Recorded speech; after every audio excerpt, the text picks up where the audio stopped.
자, 오늘은 자유낙하 운동에 대해서 좀 더 마무리하는 시간을 갖도록 할 건데요.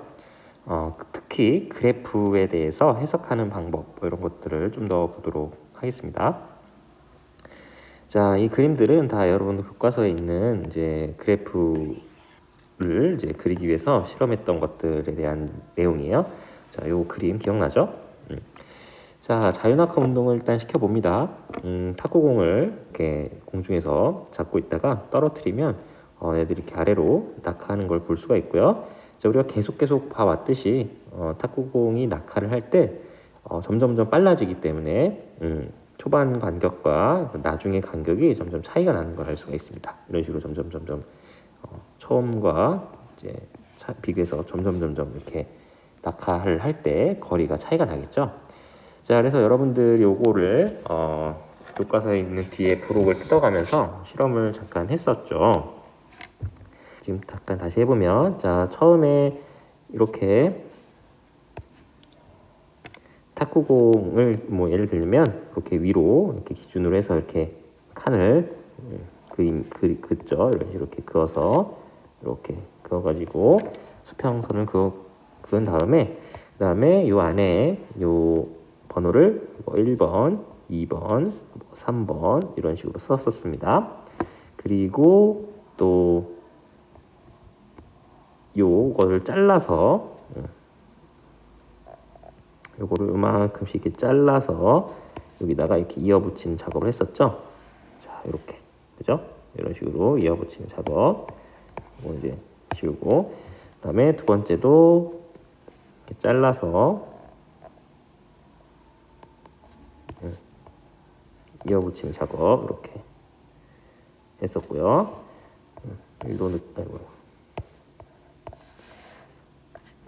그다음에 세 번째도 이런 식으로 잘라서 이어붙이는 그 실습을 여러분들 했었습니다. 이렇게 자 이런 식으로 하면 자 아래 나와 있는 것처럼 이런 식으로 잘라 붙였더니 이런 식으로 1번, 2번, 3번, 4번, 5번 이런 식으로 이렇게 점점 증가하는 것을 우리 확인을 할 수 있었습니다. 자, 근데 이런 식으로 잘라서 붙여버리면 자, 선생님이 그래프 해석을 할 때 여기는 1번, 2번, 3번, 4번, 5번으로 갈수록 이제 나중 시간인 거죠. 예를 들어서 여기가 0부터 1초고 1부터 2초 사이고 2초에서 3초 사이 움직임 거리인 거잖아요. 세 번째 칸이라는 거는 그죠? 그러니까 요 1번은 0초에서부터 1초까지 이동한 거리를 요 세로로 붙인 거고요. 2번은 1초에서 2초 사이의 그 움직인 거리를 요 세로로 붙인 거고 3번은 2초에서 3초 이런 식으로 각각 잘라 붙였기 때문에 오른쪽으로 갈수록 시간이 지나냈다. 시간이 흘렀다. 이렇게 볼 수가 있고 그래서 시간 축이 되는 거였습니다. 자, 그럼 세로축은 어떻게 해석을 했냐면요. 자, 얘네들이 다 1초 간격으로 움직인 거리를 얘기하는 거죠. 자, 요 시간 간격은 다 1초예요. 근데 요 1초 동안 움직인 거리가 요 세로 길이였던 거죠. 그죠? 1초 동안 움직인 거리. 자, 요 세로 길이는 1초 동안 움직인 거리입니다. 자, 세로 길이는 자, 여기서 세로 길이는 1초 동안 움직인 거리. 그렇죠? 각각 1초 동안 움직인 거리고 사실상 이 세로 길이가 1초 동안 움직인 거리고 요거는 이제 속력을 나타내죠. 그죠? 일정한 시간 동안은 움직인 거리니까요. 그래서 Y축은 이렇게 속력이라고 하는 그런 데이터를 집어넣을 수가 있습니다.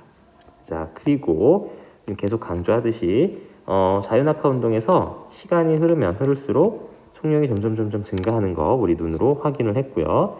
이런 식으로 이렇게 직선으로 계속 증가하는 거 계속 보고 있죠. 자, 그리고 1초에 얼마씩? 자, 1초에 얼마씩? 중요한 건 계속 쓰면 좋겠죠. 1초에 9.8m/s씩 증가한다. 이렇게 이해를 해주면 되겠습니다. 자, 그래서 뭐 또 써보면 여기가 뭐 예를 들어 1초다. 그러면 요 왼쪽으로 갔을 때 속력이 1초일 때 9.8 m/s다. 이런 식으로 우리가 찾아주면 되는 거였고요. 또 해볼까요? 뭐 여러 번 해서 머릿속에 이제 집어넣으면 좋겠죠. 그래서 2초 때는 19.6 m/s다.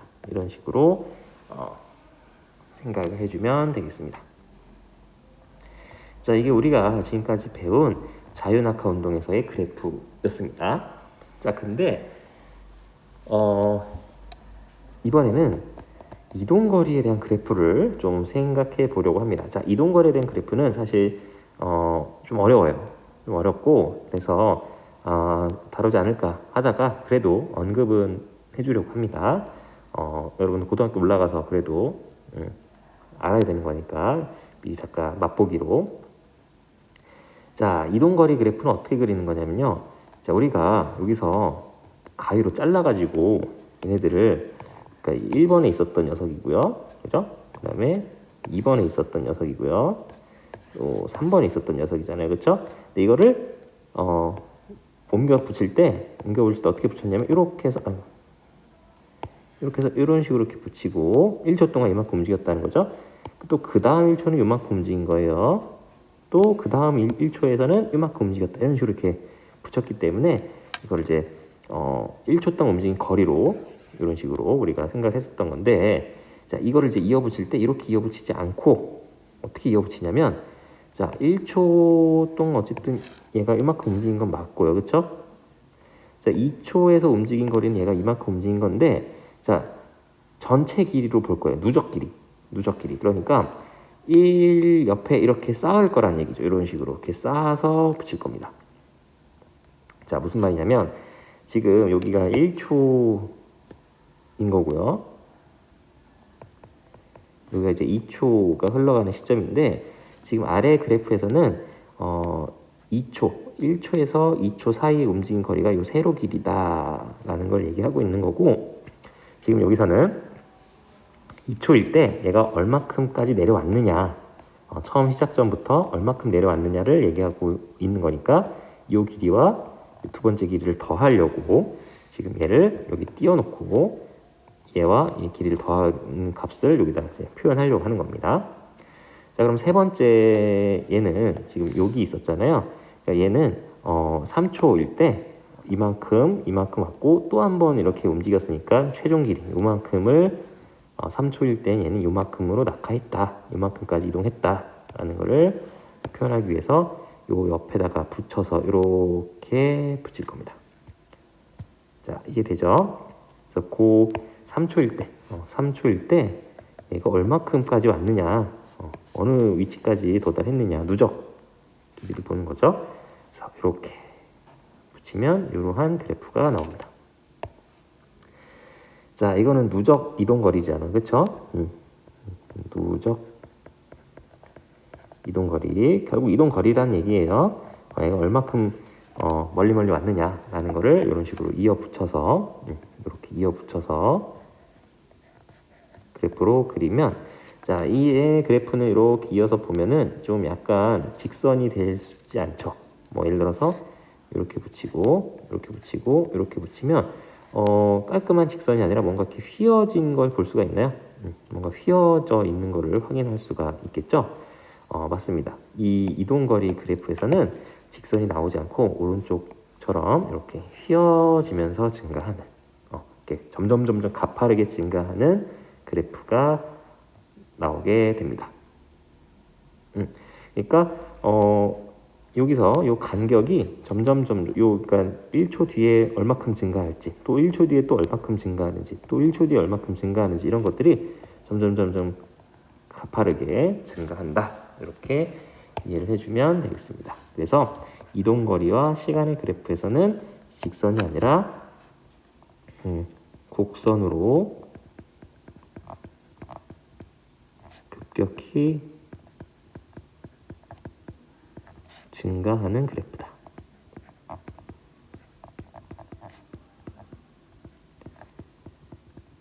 이렇게 이해를 해주면 되겠습니다. 자, 그래서 자유낙하 운동에 대해서 좀 살펴봤고요.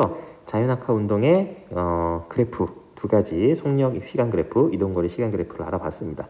우리가 교과서에서 많이 본 그래프는 요 속력과 시간 그래프고요. 요게 이제 메인 주인공입니다. 그리고 이동거리 시간 그래프는 사실 교과서에 나오지 않고요. 참고서를 봐야 조금 나오는 정도로 나와 있습니다. 좀 어렵기 때문에 중학교 3학년 학생들에게 다루지 않는다 이렇게 나와 있거든요. 근데도 선생님이 그냥 간단하게만 설명을 했습니다. 여러분들 뭐 졸업하고 끝나는 거 아니죠? 고등학교 가야 되니까. 자, 그러면 오늘 그 다음은 이제 등속 운동에 대해서 이 그래프를 같이 비교를 해보려고 합니다. 자, 등속 운동. 자, 여기 아까 우리가 탁구공을 낙하시킬 때는 이런 식으로 일정 시간 동안 사진을 촬영하면 점점 간격이 증가했어요. 그렇죠? 더 빨라지는 거였고요. 우리가 이제 알죠? 1초에 9.8m/s씩 점점 빨라지는 걸 우리가 알고 있는데, 등속 운동으로 다시 돌아가서 보면은 일부러 보기 좋으라고 이렇게 세로로 붙여봤습니다. 자유낙하처럼 이렇게 세로로 등속 운동을 이렇게 보면 어때요? 간격이 어때요? 일정하죠? 간격이 일정한 것을 알 수가 있고요. 자, 이 간격이 일정한 것을 가지고 우리가 그래프를 만약에 표현한다, 아까처럼 표현한다고 치면 똑같이 하면 되겠죠. 이 자동차 뒷부분으로 이렇게 수평선을 긋고요. 이렇게 긋고요. 그다음에 이 간격 여기 1번이고요. 그다음에 두 번째 또 2번이고요. 세 번째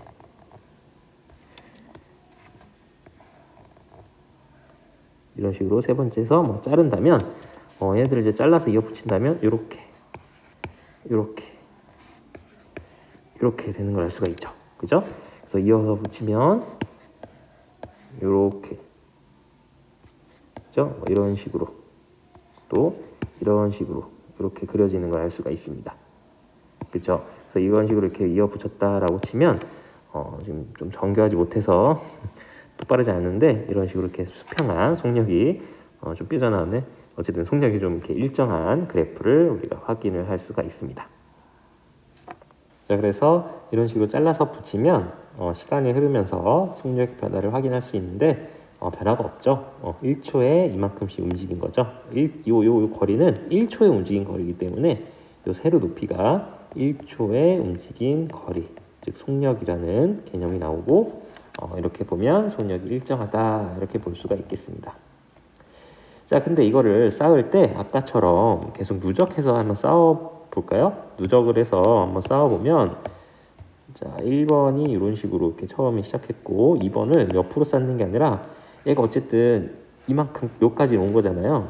얘가 2초, 1초, 2초 동안 이만큼 온 거잖아요. 그러니까 얘가 이만큼은 이동한 거니까 이 두 번째를 쌓을 때 옆에다 나란히 쌓지 않고 이렇게 해서 옆으로 이렇게 쌓아보고요. 3번도 이런 식으로 옆에다 놓고 이렇게 쌓아보면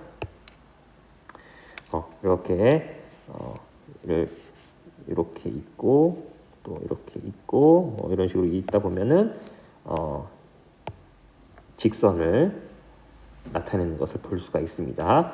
그래서 이런 식으로 쌓는 건 아까 뭐였죠? 누적해서 계속 쌓는 거는 이동거리였죠? 누적해서 계속 쌓는 건 이동거리였어요. 이동거리를 표현하면서 이런 식으로 이렇게 옆으로 계속 누적해서 쌓아가면 직선이라는 것을 확인할 수가 있습니다. 기울어진 직선이었고요. 이거를 아까처럼 나란히 쌓는다. 이렇게 나란히 쌓는다. 그러면 기울어진 직선이 아니라 이렇게 나란한 직선을 확인할 수가 있습니다. 그래서 요거는 이런 모양으로 우리가 이렇게 해석을 해주면 되겠고요. 속력. 요거는 이런 느낌으로 이렇게 해석을 해주면 되겠습니다. 이해되나요? 자, 그래서 자유낙하 운동에 대해서 이렇게 좀 더 비교를 해봤고 등속 운동과도 비교를 해봤습니다. 그래서 자유낙하 운동에 대해서 좀 긴 시간을 할애해서 좀 공부를 해봤거든요. 자유낙하 운동, 등속 운동, 되게 물리에서 가장 기본이 되는 그런 운동인데, 자, 여러분들이 이해하기가 조금 어려운 게 이 자유낙하 운동부터 막 머리가 복잡해질 거예요. 사실 자유낙하 운동이 담고 있는 내용이 되게 많거든요. 저번 시간에 이 중단원 문제 풀이도 봤다시피 이렇게 보면 되게 간단한데 그 안에 들어있는 내용들이 좀 심오한 것들이 괜히 많아요. 그래서 차근차근 살펴봐야 되는데, 자, 한 번만 더 정리하고 가도록 하죠. 자, 자유낙하 운동, 공기저항이 없는 조건에서 물체가 떨어지는 운동을 얘기하고요. 당연히 떨어지는 데는 중력이라고 하는 힘을 받아서 작용합니다. 자, 중력은 힘의 일종이죠. 자, 이렇게 힘을 받아서 물체가 움직이면 점점 속력이 증가하게 됩니다. 자유낙하 운동을 할 때는 항상 힘을 받는다고 했죠. 항상 중력을 받는다. 공중에 있는 그 순간도 계속 힘을 받고 있기 때문에 힘을 받은 물체는 점점 속력이 빨라집니다. 그리고 그 정확하게 1초에 9.8m/s씩 빨라지는 것을 우리가 확인을 했고요. 1초에 9.8. 자, 그럼 2초일 때는 19.6, 3초일 때는 얼마? 이런 식으로 다 나오게 돼 있습니다. 자, 그리고 여기서 이제 조금 더 어려운 내용이 나오는데 중력의 크기를 우리가 계산할 수가 있다라는 거죠.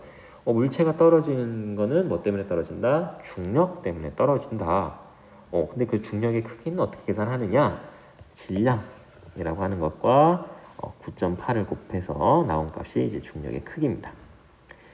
자, 저번에 요 단위 얘기를 좀 까먹은 것 같은데 질량의 단위는 킬로그램이라고 해서 우리가 흔히 쓰는 그 단위를 생각해 주면 되고요. 중력, 힘의 단위는 뉴턴이라는 말을 씁니다. 뉴턴이라고 있습니다. 대문자 n으로 쓰고요. 뉴턴. 그래서 질량이라고 하는 그 숫자, 예를 들어 70이다. 70에다가 9.8을 곱하면 686이라는 숫자가 나오는데 그 뒤에다가 n이라고 하는 단위를 붙여주면 되겠습니다. 9.8 곱하기 질량하고 단위는 뉴턴을 쓴다. 자, 그러면 여기서 좀 헷갈리는 문제 한번 내볼까요? 뭐냐면, 자, 예를 들어 1kg이 받는 중력의 크기는 9.8 뉴턴이 되는 거잖아요, 그죠?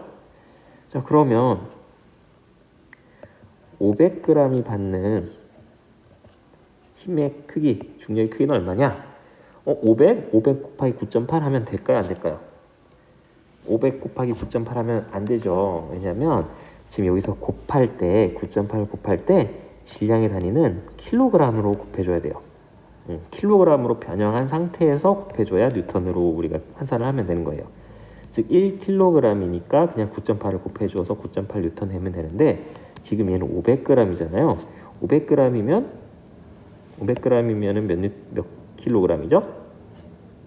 0.5kg이죠. 0.5kg으로 해놓고 이 0.5에다가 9.8을 곱해야 돼요. 알겠죠? 4.9가 되겠죠, 그러면? 이런 식으로 우리가 이해를 해줘야 됩니다. 자, 중요한 내용이고 시험 때 엄청 틀릴 것 같아요. 자, 다시 한번 주의해 봅시다. 우리가 중력의 크기를 구할 때는 질량에다가 9.8을 곱한다 이렇게 생각해 주면 되는데 중요한 거는 질량의 단위가 킬로그램인 상태에서 곱해줘야 됩니다. 킬로그램인 상태에서 뉴턴을 곱해줘야 돼요. 킬로그램 상태에서. 그래서 1kg은 당연히 9.8만 곱해주면 되는데 500g이다 그러면 여기다가 500에다 9.8 곱하면 안 되겠죠. 그러면 이거보다 훨씬 큰 숫자가 나오는데 말이 안 되잖아요. 그죠? 500g을 킬로그램으로 바꾼 다음에 0.5kg이구나. 거기다가 9.8을 곱해주면 됩니다. 그쵸? 자, 미터랑 센티미터 생각해주면 돼요. 여러분들 가구나 이런 거를 사려고 하는데 치수가 안 맞으면 되게 당황스럽잖아요. 그쵸? 우리가 책상 하나를 사려고 하고 여러분들 방에다가 의자 하나라든지 옷장을 하나 놓으려고 했는데 당연히 수치를 맞춰서 사야 되잖아요.